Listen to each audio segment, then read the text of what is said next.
Hello there, everybody. Welcome back to another edition of the Sheehan Show here on Sherdog.com. And it's, do you know what's another mad night in the world of mixed martial arts here. I am coming to you today to review the One Championship's fourth Amazon outing, I suppose, in which it delivered. You know, it was a very, very good card on a night where there were lots of fights. There was Bellator on pretty much at the same time throughout the whole night. There was a bit of LFA and other things as well. So a very interesting night in the world of mixed martial arts, and a very interesting weekend. As I sit here now, there's another One Championship coming up in a few hours, so I'll get a bit of sleep, get back, watch that one, and we'll have another review later on. And then we'll have the UFC and all of that. So I suppose starting off on that, it has been a packed schedule lately in mixed martial arts, and One Championship, I think apart from maybe this card, have always found their way and always found actually their way to like the head of the MMA chat, even if it was one of their cards in the weekend and maybe not the other one. Now, I actually think it's a little bit, maybe not necessarily a misstep. I understand why they're doing it, because maybe it's easier on Singapore time and everything like that, but the, say, late night card for me, followed by the early card, which it would be the same for, you know, the night card, followed by the morning card for the folks in the US who are listening to this as well. Very awkward for us, very awkward for me, very awkward for the people in America and Canada and other places as well, in terms of watching both cards. In terms of watching the Amazon Prime card for America and Canada, it's the same. Unfortunately, not on Amazon Prime for me. I have to watch it on the One Championship website, so it doesn't make a difference. But the Friday morning card for me, followed by the Amazon card late on Friday night, was absolutely perfect, and I think a lot of people like that. Whether that's a thing they go back to, whether they stay to this, or whether in the new year it's a little bit different, I'm not sure if they're going to continue to do the back-to-back cards. So I suppose that is something we wait with bated breath with. But as I said today, if they had a card on Friday morning, I think everyone would have been talking about it, or you would have been maybe waking up in the States to watch it, or it's on during the day with a cup of coffee or whatever. They didn't have that this morning, and now they had this card that clashed with Bellator, with the two big Bellator championship fights, and now the other card is on at 5 a.m. American time. There's no one mad like me in America I'm gonna stay up to watch that, or very few anyway. So it's interesting. I just think it's maybe something that One Championship look at and see how they get on, and see what maybe adjustments they make coming up in over the next while. Anyway, let's get into the card. As I said, the card even. As I said, a very, very good card. And the main event, let's talk about the main event, because they were lucky with the main event. Maybe not lucky, but it didn't clash with anything. So the Bellator main event had ended. It was everyone who was, I suppose, watching Bellator probably moved over to this. I saw a few different people move over and watch this. And honestly, it might not have been a fight of the year contender, but it was definitely a comeback of the year contender. It's one of those fights, I think, at the end of the year, if you're doing lists and if you're doing a Grabaka Hitman list with all of the fights on it, this is the one that should be featured. Maybe even, maybe fight of the year. Not for me personally, but definitely comeback of the year. Christian Lee, he came from, for me, and I'll get into it, we'll go through the fight in a second, but I think this fight should have been stopped in the first round. I really think he was that bad. I think he was in big peril. And he got through it. Herb Dean was the referee, which probably tells you a little bit of a story. He got through it and he survived, and he went on to win. And I actually came straight out. I haven't even heard the post-fight interview or anything like that, but two-way champion now coming up. Roberto Soldic is fighting soon. I feel like forget about that Soldic fight that's coming up. Just tear that up. Let Christian Lee fight Soldic. Now, Christian Lee fought not too long ago as well. Maybe it'll take another while. But anyway, forget about that for a second. And we'll talk about that in a second again. But this fight itself, I suppose a classic. Let me run you through it if you're waking up this morning and you haven't seen this fight. So the first round starts out with Abbasov back to his fast pace. I did the preview of this and I said Abbasov fights two ways. He either waits and lets you try to come onto him, or he goes straight forward. He puts the pressure on. He is the guy that, throws all the shots. He is the guy that everybody, I suppose, is not afraid to fight, but needs a very detailed game plan to fight. You know, he is one of those guys. And that's what he got back to here. So it wasn't, again, the Renier de Ridder matchup. It wasn't the Renier de Ridder outlook from Abbasov. It was back to throwing all those big shots. And how did Christian Lee react to that? He threw back. He just met him in the middle and threw down. He did try a takedown at the beginning of the round, got the clinch, but it broke up straight away. Then there was a big body lock takedown from Lee, which was smart because when you meet that forward pressure, you get the body lock inside and you take him down. Nearly got into the mount, but he actually went too far. I think he overstepped it, maybe panicked a little bit and ended up back. Lee landed some nice shots, but he got dropped hard. And it was one of those, I couldn't see it anyway, maybe it was a camera angle or whatever in real time, but it was the left hook, if I'm not mistaken.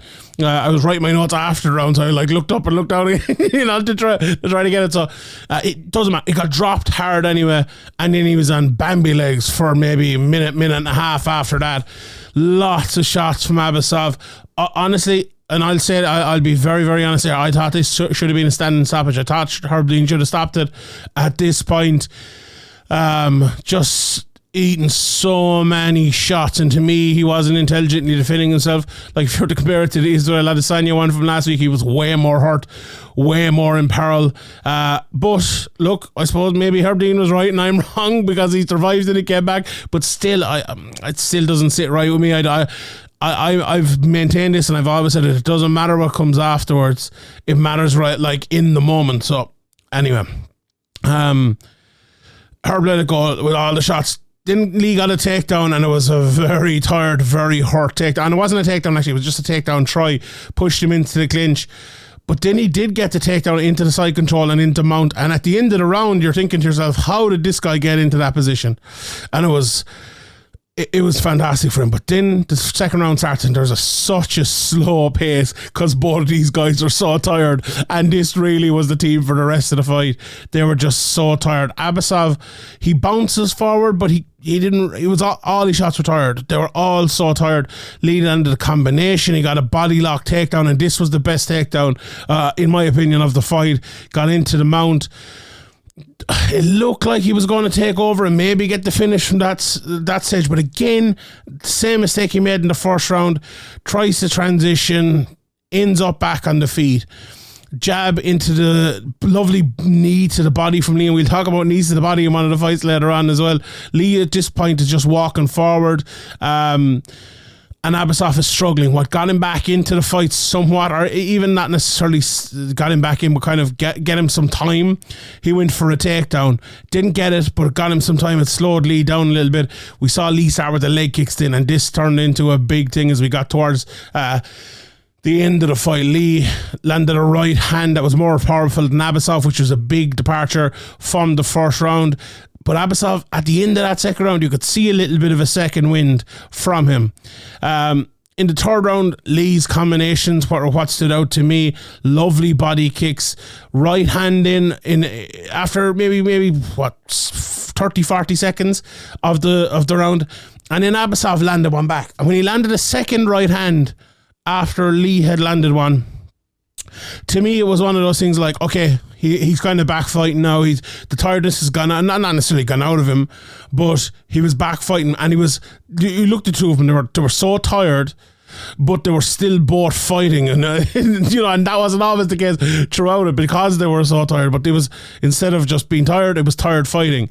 And at one stage, sometimes it happens in fights. Two lads just kind of agree to a clinch, and I feel like they did that here. But Lee kind of broke that agreement, threw a flying knee, went for another takedown, and at this point, I think that kind of turned Abbasov towards the tired, more than game part again. He was dropping his hands, and this time I think he decided at that stage, I'm just going to throw these desperation shots, but there was no power coming from him. And as I said, at the big departure from the first round, Lee was landing the counter shots for the first time really in this fight, and landing harder than the attacking shots were coming from Abbasov. In the fourth, I would say there were fuller exchanges to start. Both looked like miraculously faster in the start of the fourth, and maybe that's because they took maybe a little bit of time off in the third, but that quickly kind of ended. Lee did keep at it. Abbasov was back to his kind of dropping hands and his countering, but the Lee right hand hurted him. It really hurt him, and that was the beginning of the end for me. Lee landed a head kick, and then Abbasov did land a straight right, but Lee was kind of just walking into him now at this stage. And then I mentioned earlier on the leg kicks adding up, and they really added up here. He landed maybe 2, 3, 4, 5 leg kicks. Abbasov could not move, and then the straight shots started coming down the middle, and that was beautiful work from Lee. Absolutely beautiful work. Big elbow came, big takedown with 68 seconds left, and he was winning that fight from there. Massive ground and pound, massive ground and pound, massive ground and pound, and Herb Dean jumped in and he stopped the fight. I think could Herb Dean have had 2 late stoppages in one fight? Maybe. I wouldn't complain too much about the second stoppage, the actual stoppage, because look, give Abbasov a chance, absolutely, but he did stop it, and I think he was right to stop it, and Christian Lee wins his second belt. Obviously Abbasov had missed weight, so he couldn't win the belt, and as they were saying before as well, like for Abbasov, this is a tough pill to swallow, because if you had won this fight, at least you're probably fighting for the belt next.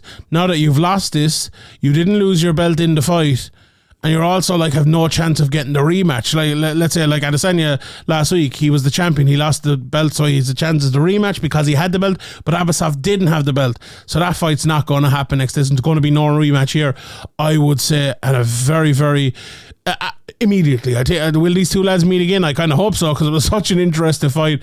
But yeah, Christian Lee takes the belt, and big moment for Lee. He is obviously a star for them, along with his sister, and everything else. And it was a great fight, great comeback for me. As I said, the fight should have been stopped in the first round, but Christian Lee goes on and he takes the win in round 4 with a beautiful stoppage.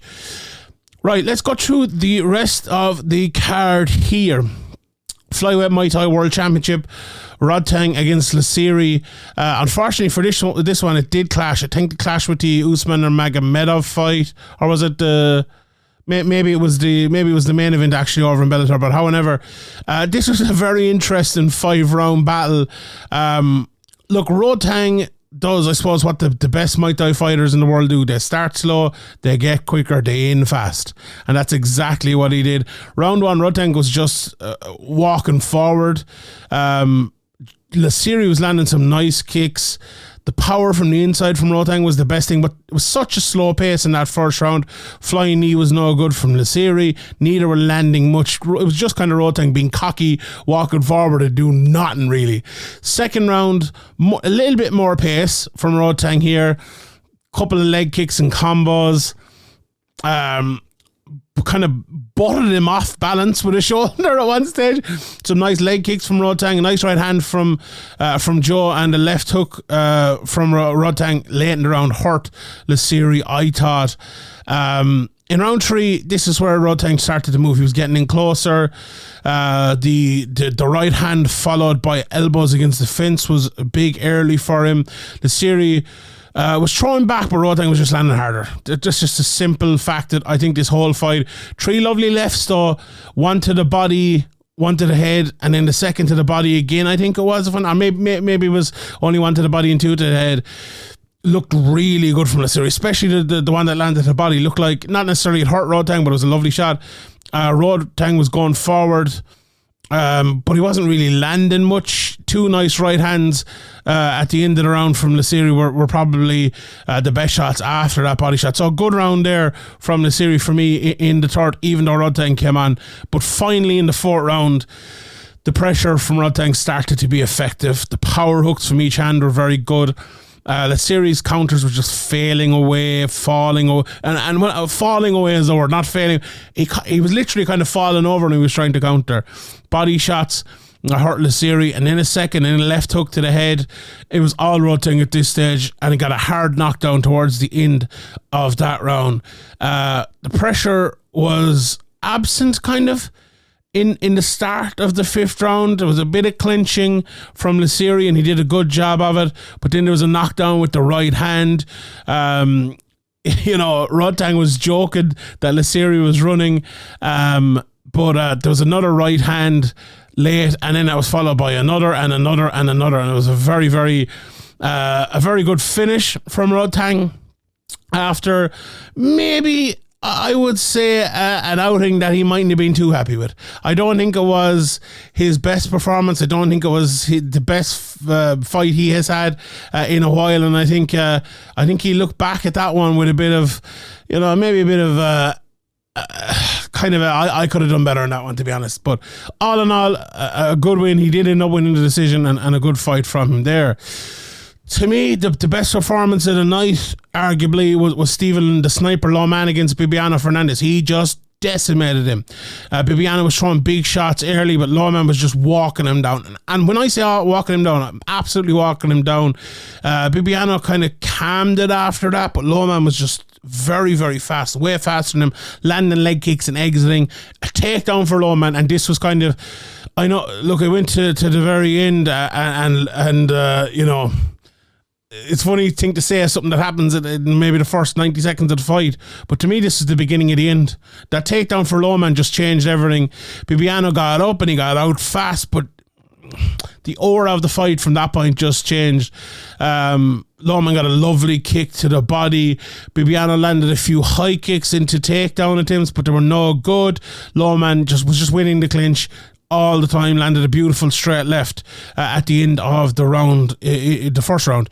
Second round, Bibiano landed a shot and kind of knocked Loman down with a right hand, but Loman got up and into the clinch, and Bibiano caught the neck and he tried to trip him back, but Loman turned into the guard of Bibiano, ground a pound from Loman.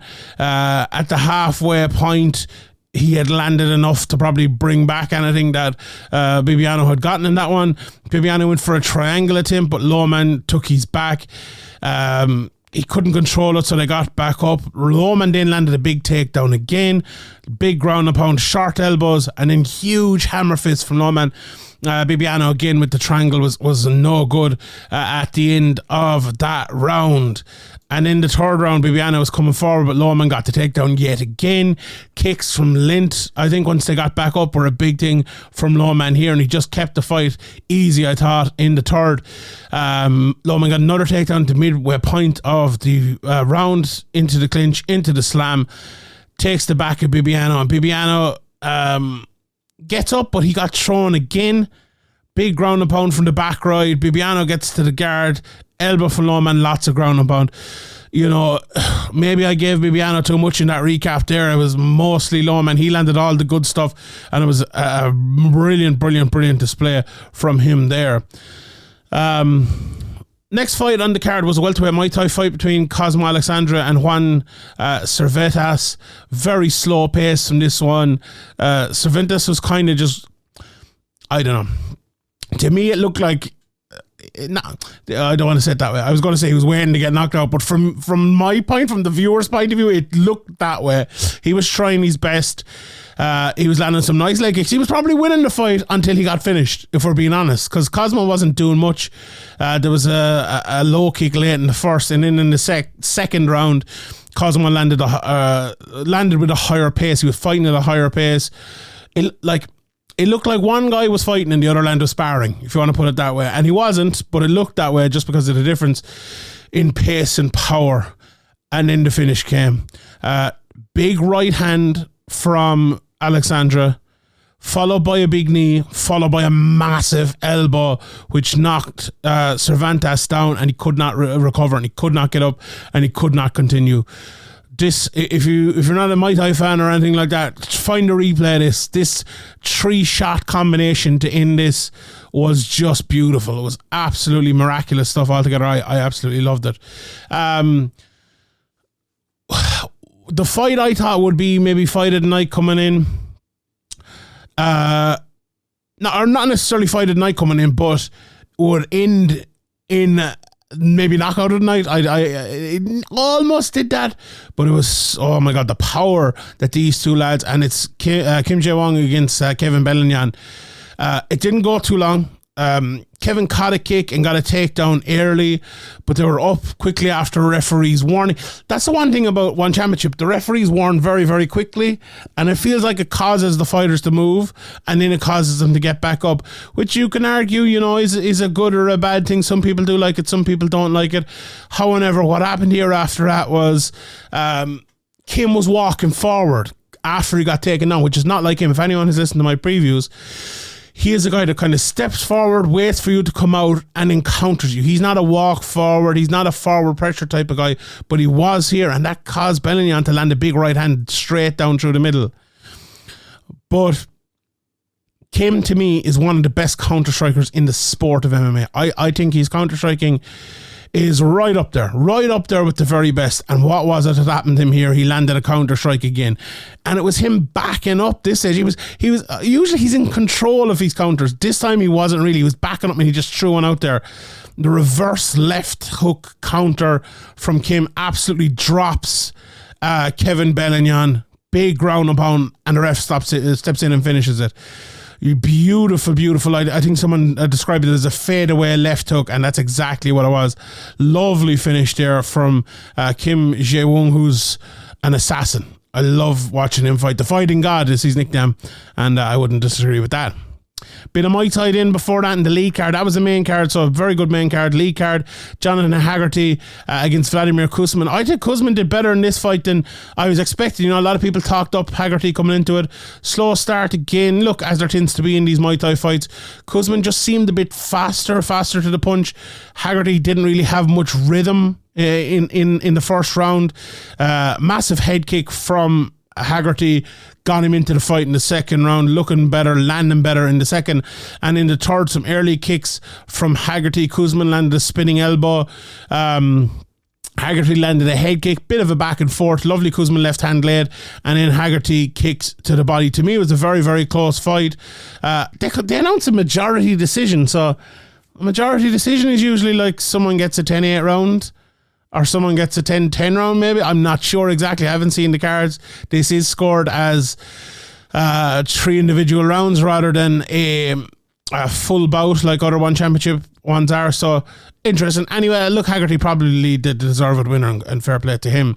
MMA, back to MMA then, for the Snow Leopard, Ruslan, EMilbek, Uulu against Izzy Fitikefu. I always mess up that name. To me, this was, I wouldn't say a bad decision, but I wouldn't say a good decision. I disagreed with this decision. Uulu ended up getting the decision. I thought Fitikefu won it. Let me run you through the fight. Striking for the first 2 minutes. I thought this would be not necessarily a wrestling match, but I thought there'd be a battle for wrestling here, and there wasn't until the third round. Uulu looked so much bigger, just miles bigger, and he was coming up from the weight below. And was Fitikefu coming down? I'm not sure. Anyway, Izzy did go for the takedown first. As I said, I thought it'd be all wrestling. He didn't manage to get it, but he looked very, very good going forward. Uulu was landing some nice uppercuts and jabs, but to me, he didn't jab enough, and it was Izzy's round just because he was coming forward.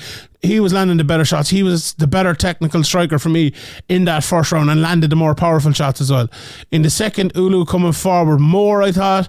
In this one, neither landing too much. Izzy was staying calm and being technical and landing his shots. Lovely leg kicks from Izzy as well, and Izzy landed a hard right hand. That was actually early in the fight, was a hard right hand, and in the second half of early in the round, and in the second half of the second round, easy for me to say, the leg kicks started coming. I thought he was 2 rounds up at that stage, and they don't do it in rounds for MMA, but I thought he was a good bit ahead. Close striking in the third. Uulu tries a takedown, kind of half got it, got back up, got a clinch. Not much there. Probably landed a few of the better strikes, Uulu, in the second, or in the third round, sorry. He would have, this is a 30-27, 29-28 Fitikefu for me if it was normal scoring. But Uulu won the decision, and I'm kind of baffled, to be honest. He didn't really have the forward pressure. He did get a takedown, but there wasn't much to it. Does that overtake all of the effective striking that Fitikefu had in the first 2 rounds and even in parts of the third? not for me. I'm not an expert in their scoring system, I must say that, but I would like to think I'm an expert in MMA scoring, and to me, the better fighter did not win that. One thing I'm definitely not an expert in is atomweight submission grappling, but Danielle Kelly definitely is. She looked absolutely fantastic against Mariia Molchanova. Oh, God, I said that so well. Yeah, I was proud of myself there. Look, to run you through this quickly, Danielle Kelly went to her back. Also, I'm claiming her name is Danielle Kelly. She's Irish, like 100%. She went to her back, closed guard, can opener for Mariia, but that led to Kelly taking her back. And from there, it was a rear naked choke.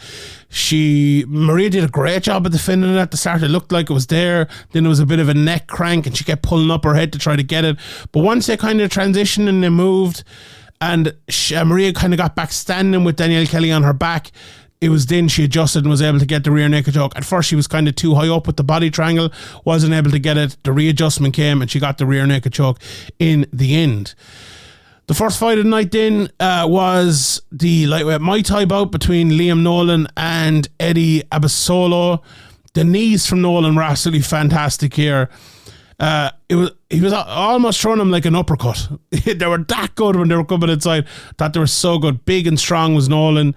Eddie landed some nice left hooks. Eddie was pushing the pressure forward. In round two, again, those uppercut knees from Nolan were absolutely lovely. Every time Eddie stepped inside and tried to break the distance to the taller man, he was being met with those knees, and it was so tough for him. Abbasov was aggressive in the third, landed his right hand, landed his shots, but the head kicks from Nolan again were just too much for him even, and Nolan ended up taking the unanimous decision in that one. Abbasov fought well, I thought, but he was just outgunned, outsized, and ended up losing that. So yeah, all in all, a very, very good card. I'll run through maybe the results again. As I just said there, Nolan won against Eddie Abbasov. Danielle Kelly beat Mariia Molchanova. Ruslan Uulu beat Izzy Fitikefu. Jonathan Haggerty in the Muay Thai beat Kuzmin. Kim knocked out Belingon with ground and pound after a big knockdown. Cosmo Alexandre won his bout with a beautiful elbow against Juan Cervantes. Stephen Loman against Bibiano Fernandes, absolute destruction of a decision. Rodtang decisioned Lasiri as well, and Christian got the late win there in the fourth round with ground and pound after a very, very tough round in the comeback of the year contender. We leave it there. We'll be back with another episode in a few hours. Get a bit of sleep, watch some more fights, and talk a little bit more One Championship. My name is Sean Sheehan for Sherdog.com. I'll see you all later on.